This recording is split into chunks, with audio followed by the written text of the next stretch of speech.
मैं सहायक अध्यापक गणित श्री विश्वनाथ इंटर कॉलेज कलाम सुल्तानपुर। प्यारे बच्चों, हमने आपको पूर्णांक के पहले प्राकृतिक एवं पूर्ण संख्याओं के विषय में पूरी जानकारी दे चुके हैं, किंतु छोटी पूर्ण संख्याओं में बड़ी पूर्ण संख्याओं को घटाने की आवश्यकता पड़ने के कारण पूर्ण संख्याओं का विस्तार किया गया। जैसे प्राकृतिक संख्या 1, 2, 3 के संगत -1, -2 या -1, -2, -3 संख्याओं का विस्तार किया गया। प्यारे बच्चों, ये बताया गया कि घटाने की संक्रिया में समवर्ग प्रगुण का पालन नहीं होता, क्योंकि पूर्ण संख्याओं में ऋण से युक्त संख्याओं का कोई स्थान नहीं है, किंतु व्यावहारिक जीवन में ऋण से युक्त संख्याओं का भी पूर्ण संख्याओं की तरह महत्व है। इसीलिए आज हम आपको पूर्णांक के इस ऋणात्मक संख्याओं के विषय में जानकारी दूंगा कुछ उदाहरणों के माध्यम से, जिसे आप देखें। दो बच्चे हैं, एक स्थान 0 से दौड़ना शुरू करते हैं, एक 0 से दाहिने तरफ दौड़ते हैं और दूसरा बच्चा 0 से बाएं तरफ दौड़ता है। 0 से आगे जाते हैं, दाहिना दाहिना, 0 से बाएं जाते हैं तो पीछे जाता है। तो 0 से जब दाहिने जाता है और 0 से बाएं जाता है, दाएं जाने को कहते हैं प्लस। धन 1, धन 2, धन 3, धन 4, धन 5। ये 0 से 5 कदम दाहिने गया और दूसरा 0 से 5 कदम पीछे, ऋण 1, ऋण 2, ऋण 3, ऋण 4, ऋण 5। 0 से 5 कदम दाहिने और 0 से 5 कदम पीछे विपरीतता के बोधक है। ये विपरीतता के बोधक है, अर्थात 0 से जब हम दाएं जाएंगे तो उसको हम धन पूर्णांक में लिखेंगे और जब 0 से बाएं तरफ जाएंगे तो हम उसे ऋण पूर्णांक के माध्यम से लिखेंगे। प्यारे बच्चों, दूसरा उदाहरण है, ये पूरब, ये पश्चिम, उत्तर, दक्षिण। ये 0 है, जब हम 0 से पूरब तक जाएंगे तो उसे धन 1, धन 2, धन 3, धन 4 लिखा जाएगा और 0 से जब बाएं जाएंगे, पश्चिम जाएंगे तो ऋण 1, ऋण 2, ऋण 3, ऋण 4 लिखेंगे। उसी प्रकार 0 से उत्तर जाएंगे तो धन 1, धन 2, धन 3, धन 4 और 0 से दक्षिण जाएंगे तो ऋण 1, ऋण 2, ऋण 3, ऋण 4 लिखेंगे। इसी प्रकार तीसरा उदाहरण समझें। एक भूतल है, ये 0 सीढ़ी बनी है,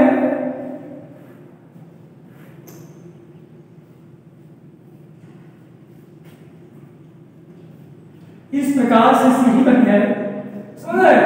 तो ये होगा, जब ऊपर जाएंगे, ये भूतल है, भूतल, ये हो गया धन 1, ये हो गया धन 2, ये हो गया धन 3, ये हो गया नीचे जाएंगे तो ये हो गया ऋण 1, ऋण 2, ऋण 3।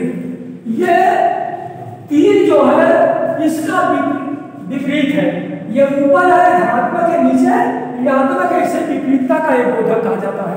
अब आइए योगात्मक प्रयोग क्या है। योगात्मक प्रयोग,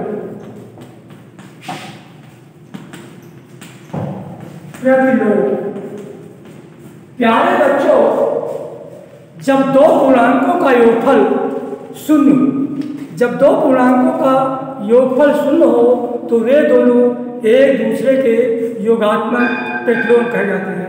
जैसे पूर्णांक A का विपरीत पूर्णांक -a का योगफल जब ज्ञात करेंगे, जैसे a प्लस माइनस है तो दोनों का योगफल 0 होगा, तो यह है योगात्मक प्रतिलोम।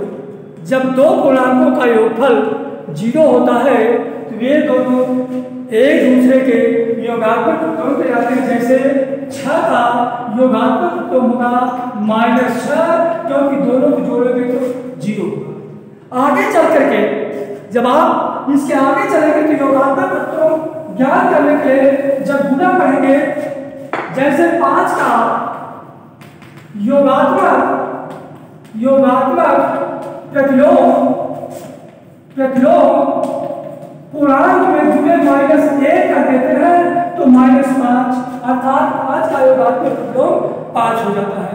यह है योगात्मक प्रतिलोम। प्यारे बच्चों ध्यान से देखें, जब दो पूर्णांकों का योगफल 0 हो तो वे दोनों पूर्णांक एक दूसरे के योगात्मक प्रतिलोम कहे जाते हैं। अब है निरपेक्ष मान।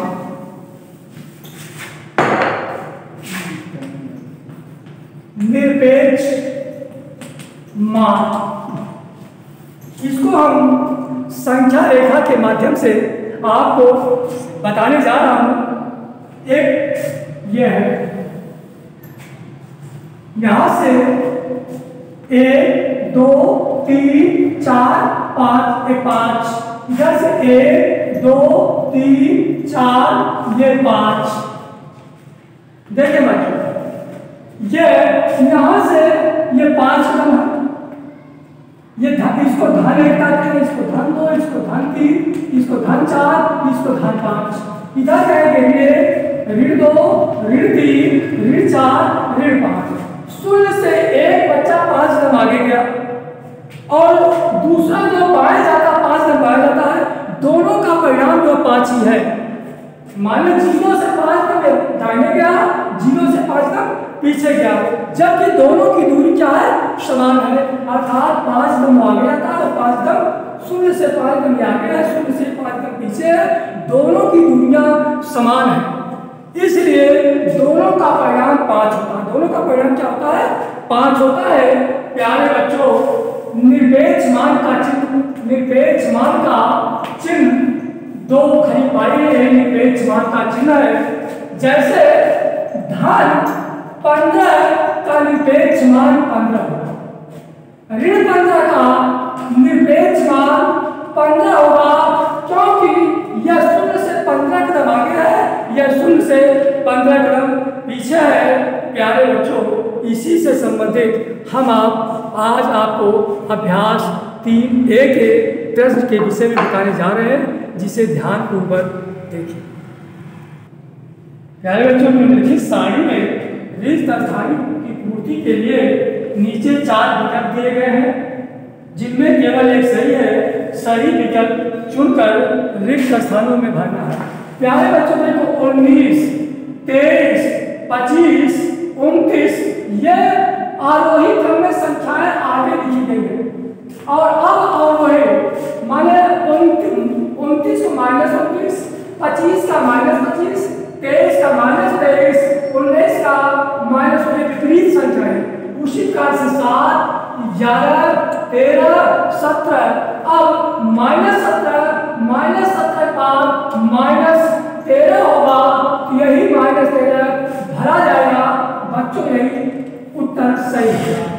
-13 और सही बच्चों। अब इसके बाद दूसरा है, प्यारे बच्चों, निम्नलिखित को पूर्णांकों के रूप में लिखिए। निम्नलिखित पूर्णांकों को लिखिए। पूरब को धन दिशा, जैसे 0 निम्नलिखित को पूर्णांकों के रूप में लिखना। बच्चों ध्यान दीजिए, नीचे को हम ऋण से लिखते हैं, ऊपर को धन से लिखा जाता है, पूरब को धन से, पश्चिम को ऋण से व्यक्त किया जाता है। पहला है 0 से नीचे 4 अंश सेल्सियस का तापमान बराबर होगा -4 अंश सेल्सियस। 4 अंश सेल्सियस। फिर है 5 कदम पूरब का विस्थापन, पूरब को धन से लिखते धन 7 कदम। तीसरा 18 मीटर पश्चिम को ऋण से जाता है, विस्थापन बराबर हो जाएगा -18 मीटर। फिर समुद्र तल से 1000 मीटर की ऊंचाई को प्लस से लिखते हैं, नीचे को माइनस से लिखते हैं, इसलिए बराबर हो जाएगा ऊंचाई होगा 1000 प्लस 1000 मीटर। प्यारे बच्चों, हमेशा ध्यान रखें, दाहिने को धन से, बाएं को ऋण से, पूरब को धन से, पश्चिम को ऋण से, उत्तर को धन से, दक्षिण को ऋण से, ऊपर को धन से, नीचे से ऋण को लिखा जाता है। इसको पूर्णांक लिखते समय चिन्ह का प्रयोग किया। ये भी ध्यान रहे, जो धन है, धन 2, धन 3 को हम 1, 2, 3 भी लिख सकते हैं, जिसमें चिन्ह लगाता वो धनात्मक पूर्णांक की मान ली जाती है। अब इसके बाद बच्चों चौथा है निम्नलिखित पूर्णांकों का योगात्मक प्रयोग। निम्नलिखित पूर्णांकों का योगात्मक प्रयोग धन 4, धन 9 का एक तीसरा सवाल है, धन 9 का योगात्मक प्रतिलोम। प्यारे बच्चों, बताया गया है जब दो पूर्णांकों का योगफल 0 हो तब वह एक दूसरे के योगात्मक प्रतिलोम होते हैं। जब हम 9 का विपरीत माइनस करें, धन 9 करेंगे, जोड़ेंगे तो 0 आएगा, अर्थात धन 9 का योगात्मक प्रतिलोम होगा -9। और इसका और आसान विधि है, जब आप गुणा करेंगे तो 9 का योगात्मक प्रतिलोम कैसे, 9 का योगात्मक प्रतिलोम बराबर होगा धन 9 गुणे -1। धन और माइनस का जब गुणा करते हैं तो माइनस आता है, तो -9 होगा। इस प्रकार 9 का योगात्मक प्रतिलोम 9 होगा। चौथा सवाल है बच्चों, संख्या रेखा पर संख्या -2 और 3 के बीच कौन पूर्णांक पढ़ते हैं, इसके लिए हम आसानी से जानने के लिए एक संख्या रेखा खींचते हैं। संख्या रेखा के बीच में 0 के दाहिने तरफ धन 1, धन 2, धन 3, धन 4, धन 5, इसी प्रकार लिखते हैं। और शून्य से दाएं बाएं -1, -2, -3, -4, -5 पर लिखते हैं।